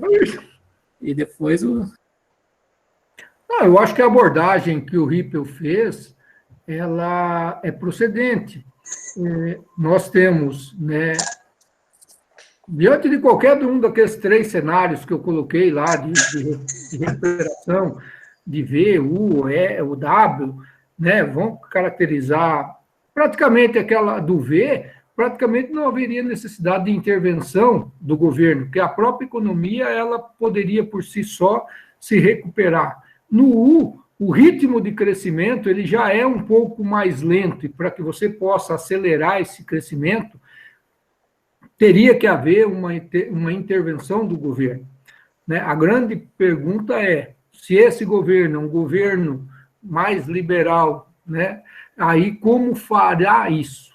Né? Eu vejo que uma das atitudes, tentando já prever essa situação futura, é a insistência com que o governo vem pedindo para que as atividades econômicas não cessem, não parem, não haja, né, essa paralisação tal qual alguns governantes ou alguns municípios estão fazendo, exatamente para manter a máquina da economia em funcionamento, para não fazer com que o esforço do governo para recuperar essa economia seja muito maior do que aquilo que, como teoria, né, liberal, eles estariam se preparando. E a gente vê isso que, em alguns países, já vem sendo adotada essa prática, onde os bancos vêm adotando medidas para ajudar, né, nessa recuperação, tentando evitar com que haja essa quebradeira das empresas, até mesmo do setor produtivo, exatamente já prevendo que, por si só, a economia terá uma grande dificuldade, dada a sua roda, né, de girar e fazer voltar o movimento, né, de um ano atrás, ou 6 meses atrás, sozinha. Então, basicamente, o governo terá que aí abrir mão, vejo eu, abrir mão, né, dessa corrente e investir, aplicar recursos do governo em atividades que possam reativar a economia, nem que lá na frente ele volte a repor ou readmitir, né, a forma liberal tal qual ele pretendia fazer. Mas sem isso, por si só, a economia... Por quê? Porque se continuar da forma que está, lá na frente, boa parte desses empresários, dessas empresas, não poderão nem dar sustentação, né, a esse ritmo que o governo gostaria, né, tal qual o Paulo Guedes vinha dizendo desde o início. Posso responder a pergunta do Silvio? Pode, depois do Jandir, mas depois eu queria a Zelimar disse que quer fazer uma pergunta também, então eu queria abrir espaço para ela.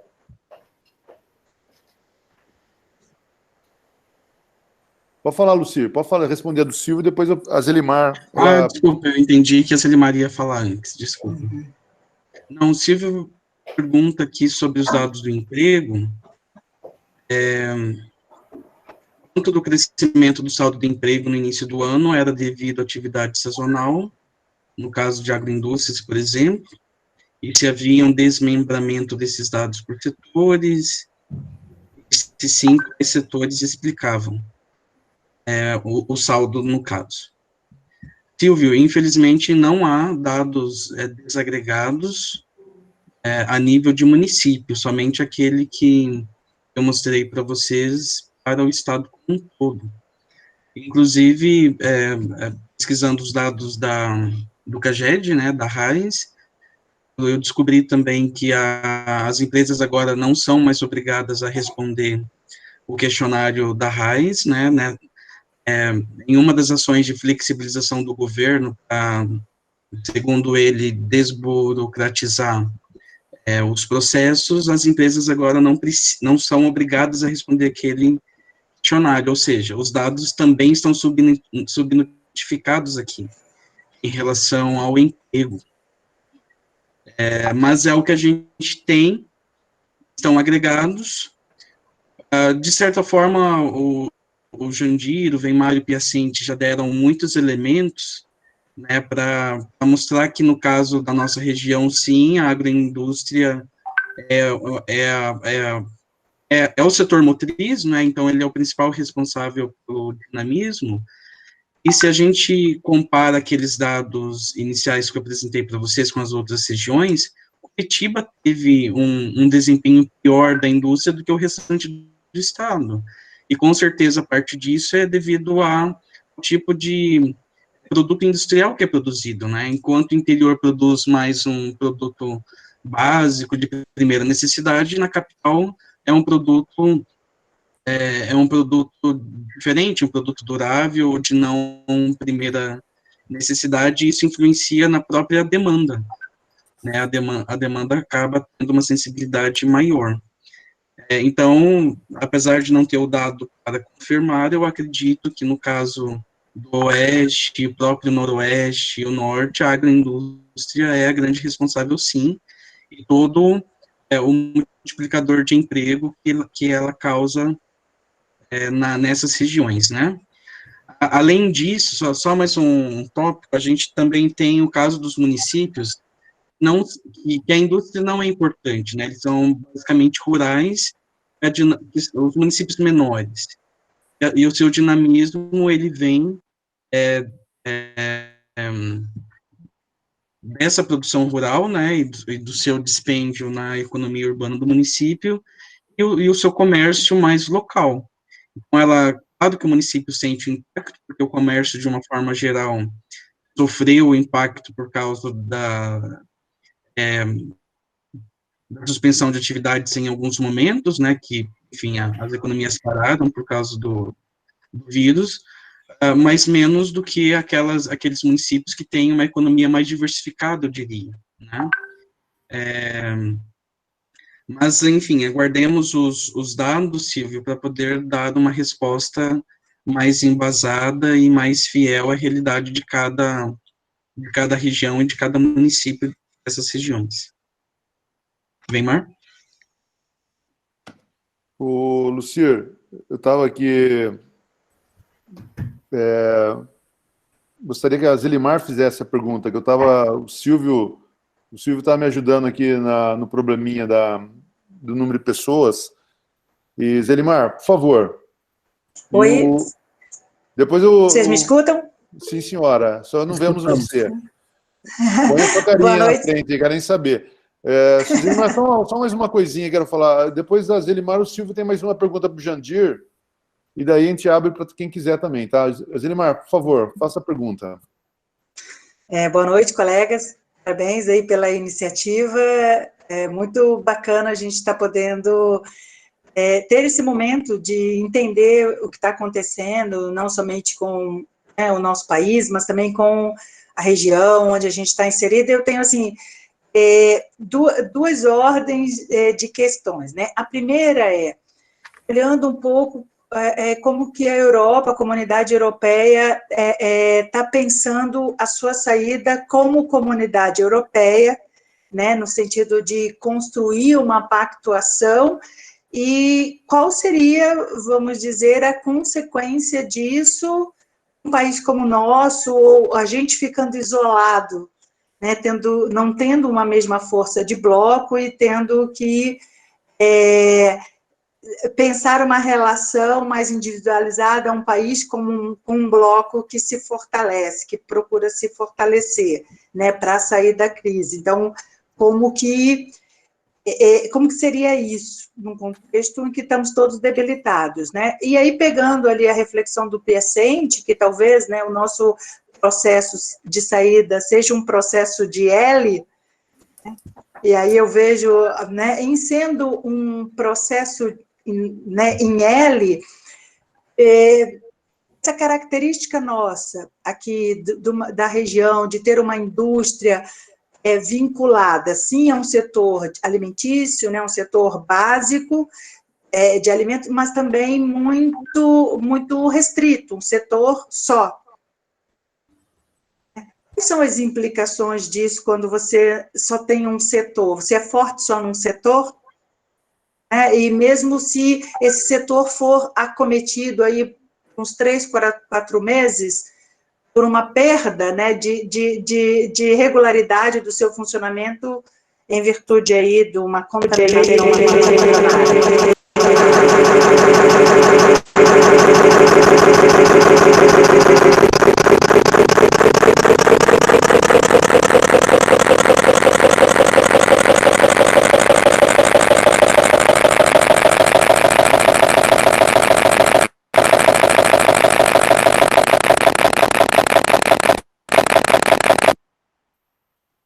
Weimar, derruba o Besna aí, porque senão ele vai estar interferindo. O terror agora. Besna, vou ter que remover o Besna momentaneamente. Vamos ver se eu consigo. Mas, Elimar, desculpa, houve um problema. Você poderia repetir de novo, que deu maior delay mesmo. Tá. A minha última preocupação é essa, se a nossa recuperação é em L, né, e a gente, por exemplo, aqui na nossa região, a gente é forte num segmento, e se esse segmento for afetado pela contaminação, como a gente tem aí, né, uma possibilidade, o que representa isso para a gente aqui na região, né, como risco, um cenário de risco? Quais as consequências disso se vier uma contaminação muito grande nesse setor agroindustrial e a gente só tem, né, uma economia muito baseada nesse setor? Vamos começar a responder. Eu posso começar a responder. Pessoal, aqui... Alguém, Avenilda, por favor, fecha seu microfone, porque é um microfone aberto. Por favor. Pronto. Eu começo a responder, então. Aí eu sigo aqui, faço sequência. Respondendo primeiro o Silvio, que tinha ali uma pergunta sobre a Selic, né? Se a migração, se a busca de outros instrumentos financeiros, como a LCA, não foi em virtude da queda na Selic. Com certeza foi, Silvio. Os investidores são oportunistas, né? Infelizmente, o Brasil passou muito tempo com uma taxa de juros absurda, uma taxa real de juros absurda, até como instrumento para manter os níveis de inflação. Isso causou no país um rentismo, né? Um perfil rentista muito grande, e que se abandonou outros tipos de investimento produtivo, né? O Ladislau Dalbert, que escreve muito sobre isso, o que migrou de capital para especulação e pouco capital produtivo no país. E com a queda da taxa Selic, em virtude da inflação caindo, né? A taxa Selic é regulada pelos níveis de inflação, é a política do Copom, e essa inflação caiu por conta também da grande crise econômica que nós estamos vivendo, né? A demanda caiu assustadoramente. Os investidores tiveram que migrar para outras opções de investimento. E houve também mudanças no marco regulatório em relação a esses tipos de instrumento, a garantia desses instrumentos. E o que aconteceu nos 2 últimos anos, nos 3 últimos anos? Nós vimos entrar no mercado as debêntures incentivadas, as letras de crédito, o agronegócio, as letras de crédito. As empresas descobriram o mercado de capitais como uma forma de se financiar, saindo daquele circuito tradicional do sistema bancário, e eu acho que foi uma transformação muito positiva para o Brasil, tá? Essa mudança no perfil do investidor é muito positiva. A questão é até quando nós vamos manter a Selic baixa por conta da inflação. Nós sabemos que à medida que a economia retomar, a tendência é a inflação voltar de forma gradual, a não ser que lá do lado das contas públicas o governo federal comece a demandar menos recursos do sistema financeiro. Essa é uma outra incógnita, com relação a como vai ficar o perfil aí da gestão da dívida pública e da gestão fiscal do país. Mas foi algo positivo. Eu acho que a entrada do investidor privado na Bolsa, por exemplo, algo que nunca se viu, nós percebemos que mais de 100 bilhões de reais saíram da Bolsa no início do ano, do investidor estrangeiro, e 70 bilhões entraram por meio do CPF, ou seja, o investidor brasileiro, o pequeno investidor, os jovens que hoje estão apostando muito no mercado de capitais, que é algo positivo. Eu vejo muito como positivo entrar na renda variável, estão se associando a empresas nacionais, comprando ações, investindo em empresas. Então, eu vejo isso como algo muito positivo. Até onde nós conseguimos manter essa tendência, eu acho que é uma incógnita também para o futuro, tá? Com relação a Zedmar, duas perguntas, né, Zedmar? Você comentou a situação da União Europeia e o Brasil, essa questão de bloco. Eu diria hoje que o Mercosul, para nós, acho que é mais uma questão de geopolítica e de economia. O Brasil é uma economia muito grande em relação aos parceiros, porém, como a nossa renda é brutalmente concentrada no Brasil, nós necessitamos de poupança externa, ou seja, a gente necessita do setor externo para manter o nosso ritmo de produção, e a janela, né, exportadora é muito importante. O problema é como se inserir nessa janela exportadora, né? O Brasil sempre teve um perfil de política externa, sempre teve um perfil de relações internacionais, negociando com diferentes parceiros, não se metendo em temas polêmicos, e ultimamente a gente vê, no último ano, a gente viu uns absurdos aí em relação à política exterior brasileira, né, que foi construída ao longo aí de um século, principalmente a partir do governo militar, de neutralidade. A gente viu absurdos, né, inclusive com relação ao nosso maior parceiro comercial, que é a China, um dos maiores parceiros. Então, virou uma incógnita. Eu acho que a política externa brasileira hoje está sendo gerenciada com muito amadorismo, e isso nos deixa numa incógnita que caminho vão seguir, se esse caminho vai ser positivo para o Brasil, tá? Dado esse cenário que nós vivemos. Região oeste do Paraná, né, depende muito do agronegócio, depende bastante da produção de proteína vegetal e proteína animal. É muito positivo isso, né, é legal, está mantendo os empregos, dado o perfil dessa indústria, porém é uma atividade produtiva que consome muitos recursos naturais, e ela é muito sensível às mudanças climáticas, né, às oscilações climáticas. Nós vivenciamos aí 45 dias de estiagem, isso teve um impacto brutal em certos ramos produtivos. Então, nós temos que, além dessa estrutura produtiva, construir outra em paralelo com mais conteúdo tecnológico. E para se construir isso, nós precisamos de empresários visionários e empreendedores, precisamos de inovação e precisamos de capital humano, ou seja, pessoas com boa formação, né, e valorizadas. Além de ter boa formação, valorizar o capital humano. Hoje nós temos iniciativas na região oeste do Paraná, uma delas é o Sistema Regional de Inovação, né, que congrega um grupo de empresas inovadoras e investindo e tentando criar oportunidades de negócio e fazer a região avançar nesse conteúdo com mais tecnológico. Temos aqui em Toledo o Bioparque, que é uma iniciativa, temos outras iniciativas na região, e eu acredito que nós vamos fazer essa transição, mas não é uma transição de curto prazo.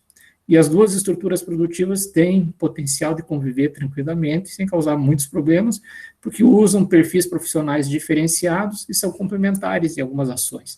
As agritechs, por exemplo, são complementares à estrutura do nosso agronegócio. Então, eu vejo isso no horizonte de 10 a 20 anos, que nós teremos uma transição bem legal. Cabe agora se fortalecerem, na minha opinião, parcerias público-privadas, para podermos fazer essa transição o mais rápido possível, né? Aí cabe às políticas de Estado, a política industrial brasileira que nós não temos, mas nós podemos pensar uma política de Estado do Paraná, uma política industrial do Estado do Paraná, para construir essas alternativas. Weimar? Ok. Alguém tem mais alguma outra pergunta? Alguém tem mais alguma outra pergunta? Eu estou aqui me perdendo aqui no equipamento. Eu queria fazer um comentário em relação à fala final da Zelimar, que ela falou daquela questão da forma de recessão tipo L, né? Embora eu coloquei isso, que uma corrente já pensa assim, a grande parte, né? Evidente que fica sempre aquela questão de quem acerta, né? Mas a grande maioria acaba vendo para o Brasil, e aí para a nossa região, não um formato de L, mas um formato de U, né? Então, aonde esse ano, com toda certeza, vai haver uma grande queda, né, da produção industrial, da economia como um todo, mas já prevêem para o ano que vem um ritmo de crescimento um pouco maior do que seria aquele destinado, né, para a contextualização do L, principalmente, né, porque a nossa economia, ela basicamente ela está ligada, está atrelada, né, aquilo que o Jandir falou, ao desempenho e à questão da China e dos países do G7, ou seja, dos grandes países que são os grandes consumidores dos nossos produtos. Então, isso vai permitir com que a capacidade que esses países tenham de dar uma resposta à crise e, sobretudo, também conseguirem sair dessa crise, né, da pandemia, vai fazer com que a velocidade da economia das demais nações que vivem em torno dela também sigam o mesmo caminho. Então, provavelmente, né, nós não vamos ter esse L aqui na nossa região. Mas a pergunta da Zedimar foi, mas se isso acontecer? Aí vem uma fala que o Jandir havia colocado logo no início, que ele colocou, e ontem, acho que saiu aqui em Cascavel, uma notícia também, que grande parte dos funcionários de uma determinada indústria, né, de abate, quase a totalidade estavam com soro detectado positivo, né, com o vírus. Vamos imaginar que isso aí comece a crescer e crie um certo temor mundial de que esse servidor, esse funcionário também vai contaminar o produto e daqui a pouco, tipo quando você tem a questão do bovino, com a questão, né, de uma série de restrições da carne, você passaria a ter isso em função. Aí praticamente mataria toda a nossa cadeia. Então, esse eu vejo como um grande problema, né, e uma grande preocupação se viesse a acontecer, né, por razões aí de ordem sanitária, virais, tudo mais. Eu vejo exatamente isso que o paciente falou. A gente tem que ter, a nossa região tem que ter esse cuidado para não acontecer com o relatado pelo Jandir de nós temos que fazer o que eu acabei falando, depopulação, quer dizer, nós estamos numa situação de crise, ainda tem que abater animais, sacrificar animais para não chegar na linha de produção de proteína animal. Isso é um desafio monstruoso. Mas eu acho que a gente tem que estar sempre pensando nessas debilidades que a nossa região tem para a gente tentar aprimorar. Eu vejo como essas barreiras sanitárias nós teríamos que fazer urgente. Isso aí faz muito tempo que eu tenho tentado discutir para não mitigar, né? Porque eliminar não tem, é mitigar o máximo possível a ocorrência de eventos dessa natureza, quer seja, no caso mais recente, está afetando diretamente o ser humano, mas um tempo atrás eram os animais que eram produzidos aqui na região. Então, nós tínhamos que ter essa blindagem, né? Num linguajar hoje mais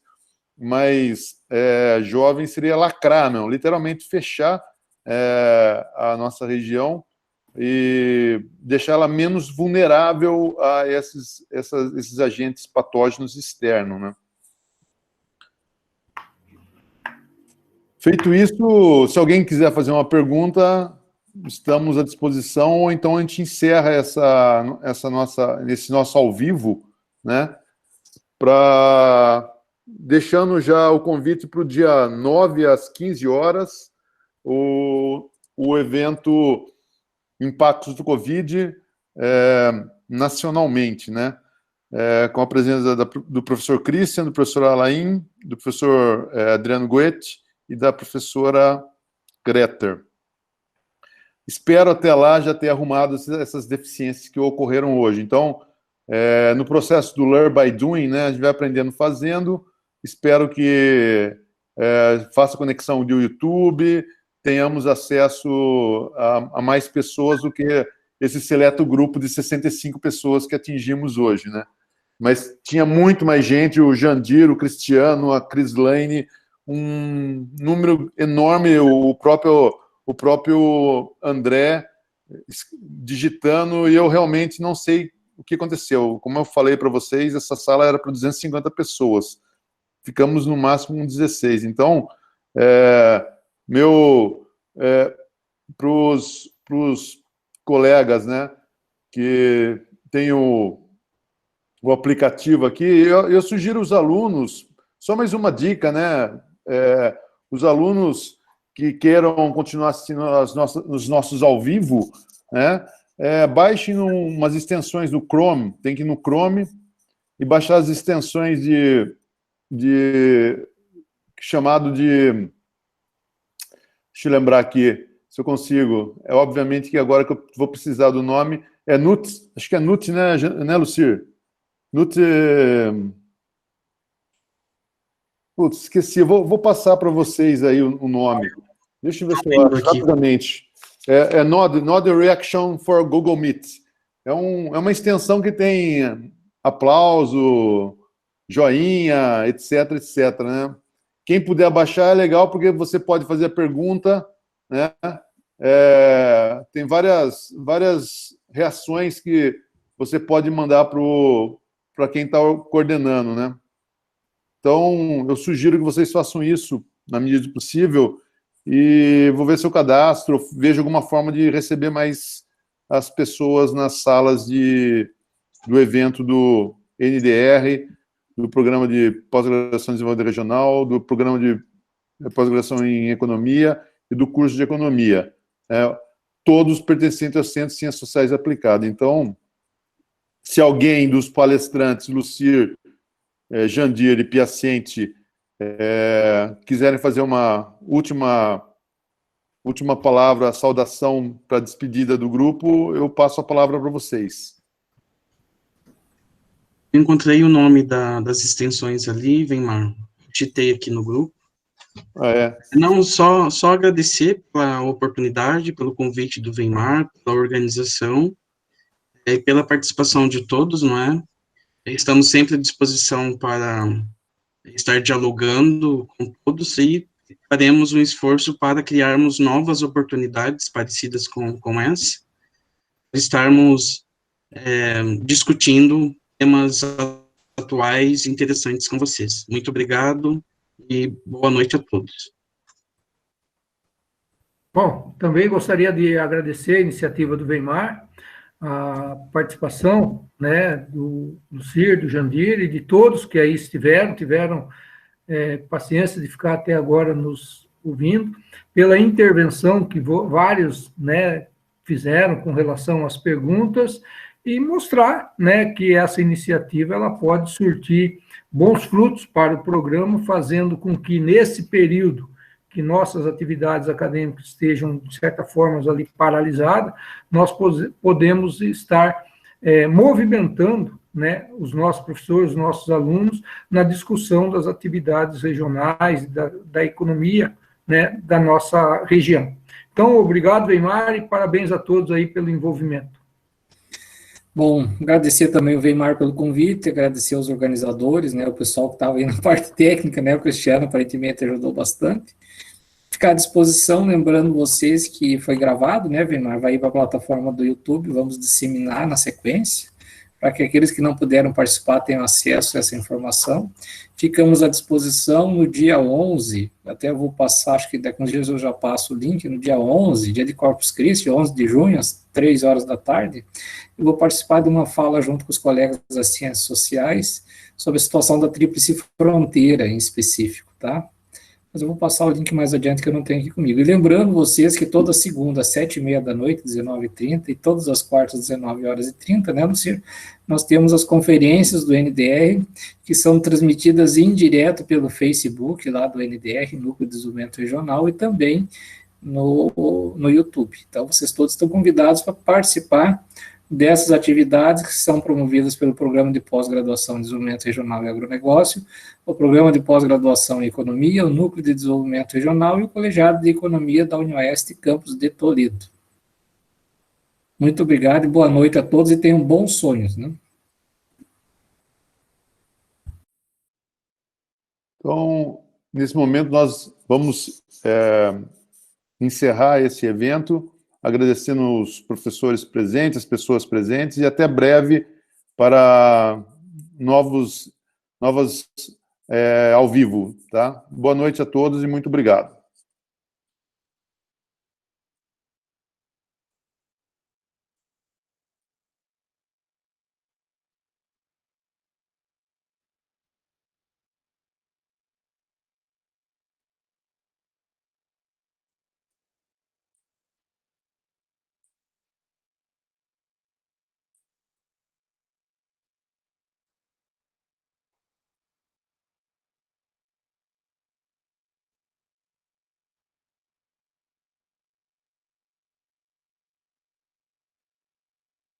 Weimar, pode finalizar a gravação.